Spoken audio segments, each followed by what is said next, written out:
Pakistani drama industry में कुछ ड्रामे बने सुपरहिट और कुछ बुरी तरह फ्लॉप। आज हम देखेंगे टॉप 5 हिट और टॉप 5 फ्लॉप ड्रामाज। इश्क मुर्शिद, जिसने ऑडियंस को अपने यूनिक रोमांस से दीवाना बना दिया। नंबर 4 पर सुनो चंदा, एक परफेक्ट फैमिली कॉमेडी जो हर रमज़ान में हिट रही। नंबर 3 पर खानी, एक इमोशनल लव स्टोरी जिसने सबको रुला दिया। नंबर 2 पर परीजाद, एक मास्टरपीस जिसकी कहानी और एक्टिंग ने दिल जीत लिए।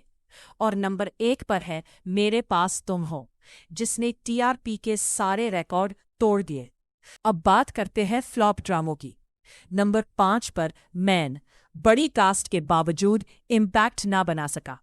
नंबर 4 पर फ्रॉड, स्टोरी वीक होने की वजह से फेल हो गया। नंबर 3 पर फितूर, हाई बजट मगर बोरिंग स्टोरी लाइन। नंबर 2 पर जलान, क्रिटिसिज्म की वजह से नेगेटिव फेम मिली। और नंबर 1 पर पहली सी मोहब्बत, स्लो पेसिंग ने ऑडियंस को दूर कर दिया। आपके ख्याल में कौन सा ड्रामा हिट था और कौन फ्लॉप? कमेंट में ज़रूर।